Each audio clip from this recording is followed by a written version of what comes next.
یہ لپٹیں کاٹمانڈو سے 1800 کلومیٹر دور اسلام آباد تک بھی پہنچیں گی۔ میرے پاکستانی اس سے پہلے کہ مایوسی آپ کے قریب آنے لگے، یہ نقشہ دیکھیں۔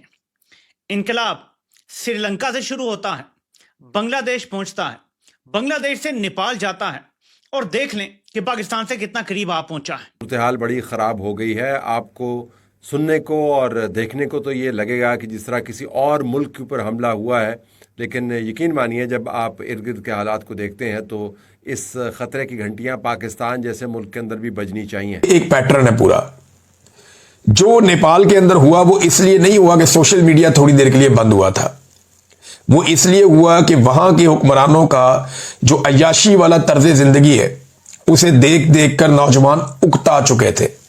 وہاں کے عوام غریب تھے، حکمران امیر تھے، بالکل ویسے ہی جیسے پاکستان میں ہے۔ اس وقت کے پرائم منسٹر ان سے کوئی امید ہے آپ؟ کن سے؟ Prime minister Shehbaz Sharif. obviously not. یہ ایک ٹریڈر ہے، تاجر ہے، بزنس مین ہے۔ he is not an ideologue or philosopher or visionary or a warrior۔ میرا تو بزنس ڈوب جائے گا۔ ان کے بزنس انٹرسٹ ہے انڈیا کے ساتھ، یہ کیوں انڈیا کے خلاف ایک سالڈ کنفرنٹیشن لیں گے؟ 5-6 لاکھ قربان ہوئے ہیں غزہ میں، یہاں 50 لاکھ ہوئے۔ آپ کے خیال میں اللہ اس قربانی کو ضائع کر دے گا؟ اس لیے کہ بلاول نہیں چاہتا اور مریم نہیں چاہتی اور گنڈا پور نہیں چاہتا اور اسحاق ڈار کی مرضی نہیں ہے۔ کائنات کے پلان ایسے نہیں روکنے والے، کچھ ہو جائے گا بہت بڑا اس قوم کے ساتھ۔ یہ پاکستان کو، یہ جو لوگ اگر یہ سمجھ رہے ہیں قیامت تک اسی طرح یہ بلاول مریم اور گنڈا پور پاکستان کو چلاتے رہیں گے تو ایسا نہیں ہوگا۔ جنرل صاحب آپ سے بھی یہی سوال، کتنا ریئل ہے جب آپ ان کی سائیکالوجی دیکھتے ہیں، اس کے اوپر بہت زیادہ مجھے ٹھہرا ہے پڑھنے کا، میں دیکھتا ہوں کہ یہ بڑا لانگ ٹرم پلاننگ کرتے ہیں اور اس میں ٹیکٹیکلز تو چینج ہو جاتے ہیں، لیکن ایک بار یہ اسٹریٹجک اپنا ویژن بنا لیں تو اس پہ چلتے رہتے ہیں۔ اس کے بعد آپ سمجھتے ہیں کہ یہ جو موومنٹس ہیں یہ پیش قدم ہے کہ آگے ان کی پیش بندی کس طرح سے کرنی ہے کہ دوبارہ نہ بڑھے، کیونکہ کوئی ریگریٹس نہیں دکھائی دے رہے دوسری سائڈ سے، ان کی جانب سے بالکل یہ اس کو کنڈیم نہیں کیا گیا، ان کو کہا جا رہا ہے کہ رائٹ موو تھا، right after this attack. Nepal جہاں کی خبروں نے فیلڈ مارشل عاصم منیر اور ان کے ساتھیوں کو کر رکھا ہے نڈھال۔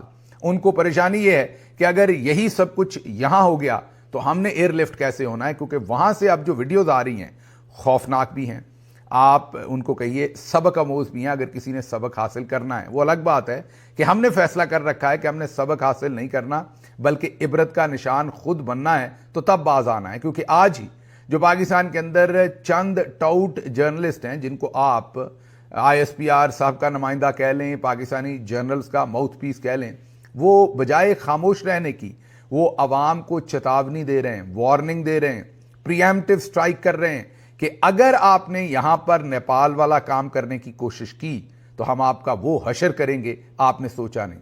کیا بیانات آئے ہیں وہ میں آپ کو بتاتا ہوں۔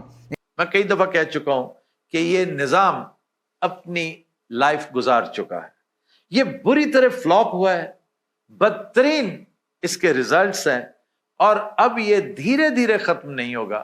ایک عرصہ ہوا یہ آخری ہچکیاں لینے لگا تھا، لیکن اب یہ سلسلہ فاسٹ فارورڈ میں آپ دیکھیں گے ان قریب، یعنی with in a matter of weeks یہ نظام آپ کو کلیپس ہوتا۔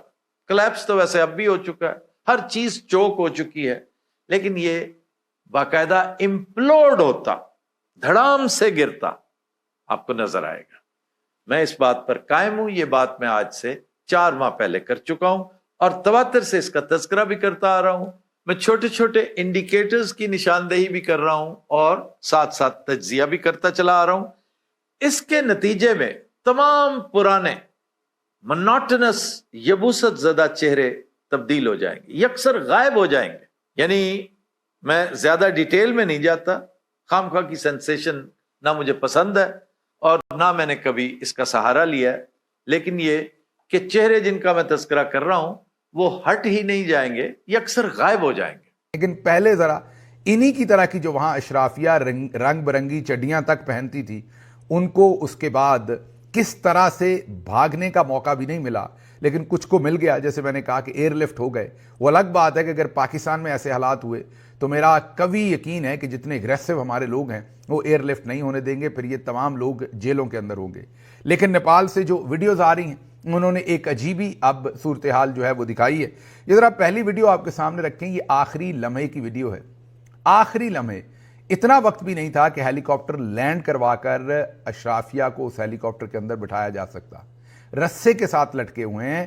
اگر ان میں سے کوئی ایتھلیٹک نہ ہوتا یا رسے سے لٹکنے کی یا آپ کہیں کہ بازوؤں میں اتنی طاقت نہ ہوتی تو یہ کہیں درمیان میں ہی گر جاتے.